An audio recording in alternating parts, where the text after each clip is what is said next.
So I navigate. want to talk a little bit about like company building with you, because you've been in the Atlanta startup community for a while and obviously started your own business. First topic is a lot of entrepreneurs are kind of wondering, do I raise capital immediately or do I try to bootstrap this thing? If you had to start all over and you had a preference, Mhm. do you have a opinion on like how should someone start a company and when should they start considering funding that type of thing? Yep. Yeah, it's a loaded question, man. Uh, so I like it. I think it really just depends. I mean, the things were really different even 5 years ago here versus where they are now. Um, a lot of what's happened because of COVID is that we've democratized access to capital, right? So, like, 5 years ago, right? Even let's take 5 to 7 years ago, if your answer was like, yeah, we're building this great SaaS startup, or we're building B2C, whatever. It's like, yeah, great. You have some responses like, when are you going to get to the Valley? When are you coming out to New York City? When are you moving up to here? Like I used to live in New York City, so I'd like talk to folks and they're like, when are you moving back to the city, right? And now, not so much, right? Like now it's very, it's sort of like it basically what it did was within a span of about a year, we've completely democratized. And that's really honestly the way it should have been anyways, right? But it's just kind of Mhm. like created this level playing field. I don't think it's completely level quite yet, but I do think that what you're seeing with smaller funds, even some larger funds that are now being raised in the Atlanta area, in the Southeast, the ability to kind of like tap into folks that are, honestly, you can tap into folks in the Valley, you can tap into folks in New York. I mean, the only thing that's stopping is like level of hustle you have, right? There are definitely open opportunities here to raise from folks that were not open to Atlanta-based companies before that are very open to it now. And that's a sea change. That's a big deal. I mean, we're seeing it Yeah. with monster rounds with Calendly. We're seeing it with Stored. Obviously, came out with their series, I think C now. Obviously the SalesLoft, one of our customers, has done really well, like in terms of scaling up. Terminus has done just their C round. I mean, we're definitely at a stage now where I think the answer to the original question is okay. So what do you advise to like new entrepreneurs? I do think that venture is an asset class that is not appropriate for 95% plus of companies out there. Um, but if you believe that you're trying to build something really large, then strategic investor slash venture, makes a lot of sense. The expectations that come with a venture infusion of cash are very high. And so we've seen what happens as a result when those expectations are not met.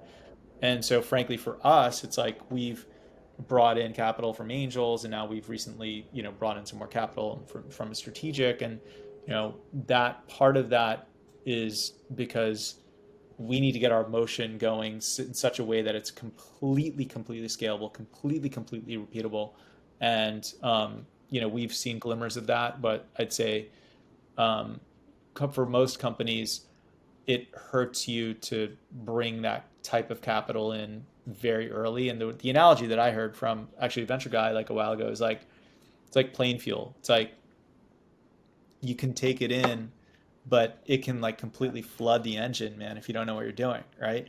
And so um, it sounds like great to like bring in 5 to 10, maybe like 15, like whatever, into like a fairly early stage company. But it's really difficult to effectively deploy that capital if you haven't Yeah. really mastered the motions and gotten your scar Absolutely. You have to have tissue the from doing a infrastructure lot to of things scale. wrong, The other right? thing that I've always thought about is when you take on VC funding, there's the implicit, perhaps explicit agreement to grow, right? So how do you grow so quickly Yeah. and still maintain your DNA, your culture, your discipline? A lot of sound business fundamentals. Like I think if you've never started a business, you want to start a business and you want to earn a profit. Well, if you're VC funded, you're not earning a profit. You're growing quickly, but you're deploying that capital responsibly to scale up until the next round of funding. And due to the you kind of serve that market Yep. largely, that 100 to 1,000 person. Are there things that you see work? Or let me ask it a different way. How do highly companies that are having hyper growth? How do they maintain their DNA and culture? Are there things that you see working? Yeah, I mean, it's a lot of what we do, right, is like helping with that. So like I think a lot of what we've seen, really work is Yeah. core values is like this big thing that like, a lot of companies talk about. And now I think what the writing is on the wall is like you can't just define those; they actually have to be lived. And so what we've done is provided a platform to tie core values into key recognitions that are happening across the organization and be able to understand how those core values are being propagated across the organization. Really having managers and line leaders, team leaders set the example of like what a great core value means. And so, look, we drink our own champagne. We like to say like, we do this in our own organization. We have like founder mentality is one of our core values. And that really what that means is initiative to really take on anything and not think about, you know, should I do this? It's like, hey, I did this or I'm about to do this. This is kind of what I'm thinking. Here's why I think this is the right way to do it. That's founder mentality to us. It's one of our key values, core values, right? We have like surfaced this up over a number of different examples across this year, across this past year for a number of different, our team members are doing this daily now. And our CS leader jumping into things and having the initiative to kind of like look at things a little bit differently, develop dashboarding, our marketing folks looking at various creative programming and content that they can drive into it, our sales folks. I mean, it runs across the board for us. And really a lot of organizations lose that as they talk about it and then they hyperscale before they've even really matured this whole like what are the values and like how do we embed them. And so we help them with embedding those values across the organization, help them turn them, basically bring them to life through recognition and rewards and incentives, and then also run interesting programming around that through challenges that might be specific to a core value. Like, how did you see this person, doing this specific thing, over a week period? Like, submit your best answers around certain things. Those are the types of things that really bring the organization together. I think, again, going back to the whole idea of like a tactical employee experience, you can have the tactical employee experience covered. Like, yeah, this is best in class. I can find where I need to go. I've got the ability to do communication and things like that. But am I really emotionally tied into this organization? Have I like tied into the philosophy of the values and like the things that they stand for?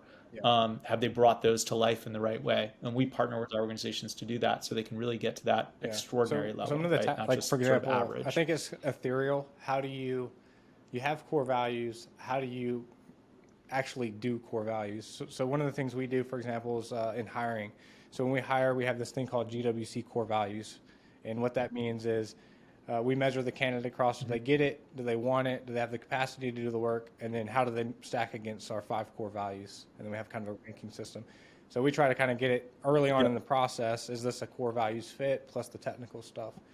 Then another way we do it is we do quarterly themes, and the theme's always core value based, and then we have like a whole challenge around that kind of thing. What are you guys seeing work in terms of like what are some of the example events and kind of activities in Cooleaf that are effective? Yeah. Relative to core values you're talking about? Yeah, so I think the first thing that we've seen really work well is like identifying those as sort of areas that can be recognized and identifying the leaders that can take those and start recognizing publicly. So the 3 hallmarks of great recognition, right? Public, frequent, meaningful, right? And so as people start seeing these things being demonstrated, both from a peer-to-peer recognition standpoint and a manager staff standpoint, they're like, oh, wow, like number one, it has the benefit of like understanding what other people in your organization are doing that you may not be in touch with day to day. Number two, it has the benefit of like understanding what that value means and like how leadership and how management thinks about that core value and like that demonstration of that core value, right? So that's really like one of the most effective things that we've seen is like starting to have team, like our platform is not sitting like someone in the ivory tower at the C-level like using it every day to like recognize people, although that's great, like we don't typically see that, like we see it like often like really propagate at the manager level, right? And like at those line leader levels where it's like, hey, Joe did awesome today, like I just wanted to call out the fact that like he thought through something that like blah blah blah, right? And so that recognition, what happens as a result is number one, it's documented as part of that person's sort of like transcript record, if you will, that employee record that can be then pushed into core HR systems, things like that. Number two, it's from a performance review standpoint, whether you're going to quarterly performance reviews or even more rapid than that, something that the employee can have as a set record about like all the different types of recognitions that they've received. Number three, it's like you can tie some points to that make it more meaningful in terms of a small monetary award, and that can be turned into things like Amazon gift cards, like Airbnb gift cards, whatever it might be, like merchandise, things like that. And that's a large part of what we do, right? Is like tying that into small monetary points and value. So really, in a nutshell, like it's all those things together that help to kind of propagate those core values. The other piece that we've seen is like, yeah, that's great in terms of like kind of ongoing rewards recognition. Like I was talking about challenges. Those challenges can be used in a way to emphasize in particular parts of the year, times of the year, maybe different values, right? So a lot of what we're doing right now, it's Earth Day coming up. And so there's a ton of different challenges going on across all of our companies. And, for the most part, a lot of our customers are heavily emphasizing sustainability and green values to their employee base because they know this is something that their employees really care about. And so April 22nd, right, it's a couple days coming up, is Earth Day. So there's big challenges going on across all of our organizations around Earth Day. Show yourself doing something eco-friendly this week. What did you do, in terms of recycling, or maybe taking a day for Meatless Monday, whatever it might be, right? There's a whole variety of things that we can do. And then again, this propagates this idea that like, yeah, we don't just talk about sustainability, we're actually living it, right?